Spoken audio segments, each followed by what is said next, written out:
Hi, everyone. Oh, God, that's quick. So I've got a loud voice. I'll hold it further away. I could hear everybody groaning as soon as the word politician came out. And I have to say, I hate being called a politician. It's what I absolutely never wanted to be, but needs must. So that's why I'm here.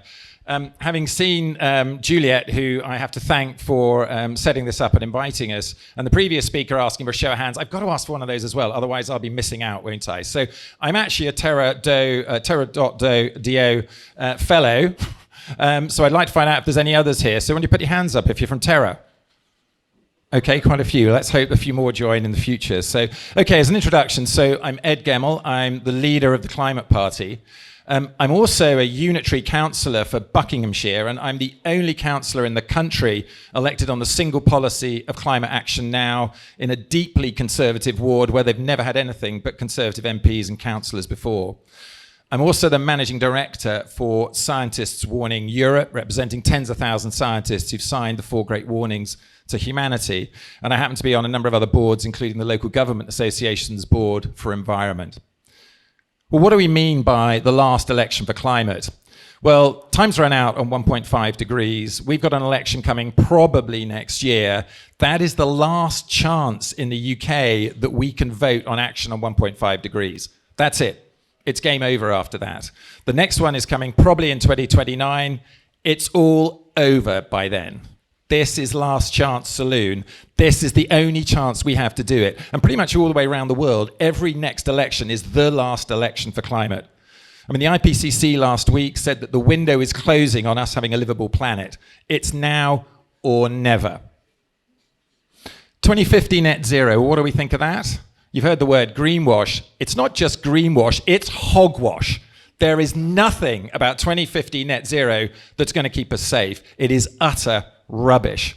What have we got to do? We've got to bring those targets forward and get real action happening in the UK. Now, where did the UK start on action? Well, let's go back to 2019, which is actually quite an important moment in the UK in our sort of national climate politics. But before we do, let's also talk a little bit about a personal story I have, because it was a pretty big time for me. So in the 3rd week of June 2019, I went through an ecological conversion. So I'm a single dad. I've been bringing up my kids on my own since, for the last 10 years now. In my dream, they're adults, and they're serving in the British Army in Europe. And they arrive back to our house in Buckinghamshire in their green clothes, camouflage, berets on, green bags. And they open the door, they come in, put their bag down in the hall, and they come in to find me having a coffee in the living room. They then look at me and say, "Papa, we've just come back from Europe where we're shooting people to stop them getting the drinking water. We're being shot at. We could be killed. But we've got great equipment. We've got flak jackets, and we've got big guns. We are shooting the poorer people who have smaller guns to stop them getting the drinking water so that you can have it and other people in Britain can have it and live in the luxury lifestyles they've lived in for the last decades."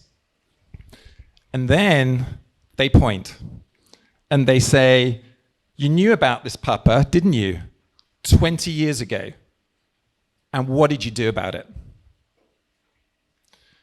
At that moment, I wake up, I sit up, and I've got tears coming down my right cheek. And I'm mouthing words, but no sound. And I'm mouthing, "But I've got a job. I've got a mortgage. I've got to look after you." Oh, fuck it. That was not going to do it, was it? That's not enough. I turned around, I put my feet on the floor, and before I'd got out my bedroom, I knew all I was going to do is work on climate change and try and reverse the climate crisis.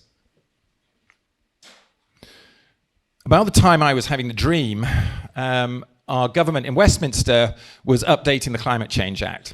We brought in 2050 net zero. We were world-beating. We were the first to do it. We were ahead. Britain was ahead of the game. And what's happened since then? Well, since then, we've dithered, we've argued, we've lost our focus, lost our integrity. The head of the Climate Change Committee, Lord Deben, has likened our government to, Captain Mannering and Dad's army in terms of how effective we are at dealing with it. And we've lost out to the USA, to the EU and others. The Inflation Reduction Act, bringing in 369 billion of green subsidies. The EU reacting to it with a green industrial strategy to try and do the same thing.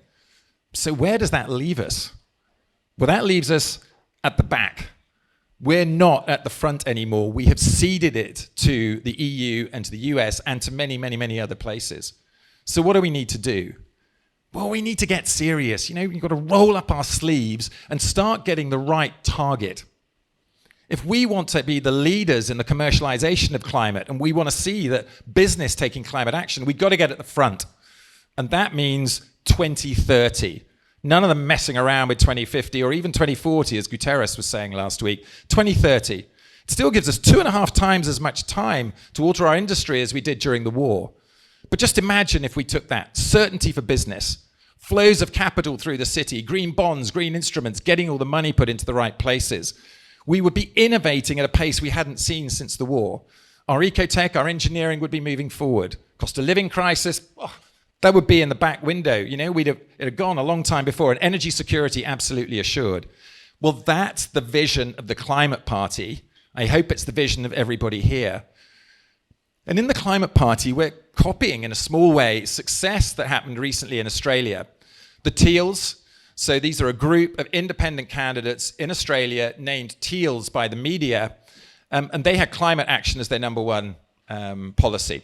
They were funded by a group called Climate 200, and they changed the game on volunteers. In their constituencies, they had up to 3,000 volunteers volunteering for them, stuffing envelopes, going around and talking to people, when over here, the Conservatives would be lucky if they got 20 out in most constituencies.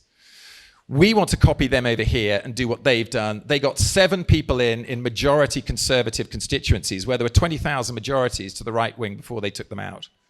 So we're trying to do the same over here. We're likened to the Teals already by the press. The press have already likened us as well to UKIP for climate. Not in our politics, but in our strategy to put pressure on the main parties.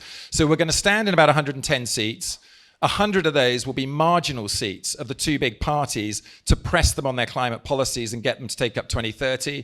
And then we'll stand against the net zero scrutiny group in Parliament. So the climate deniers of the Conservative Party, started by Steve Baker, the hard man of Brexit. Was that knocking for me to finish, or is that? Oh no, that's somebody dropping something. Right. Okay. So that's the plan. And what we need now is we need everybody to step up. So what do we need from all of you? Well, we're going to need funding.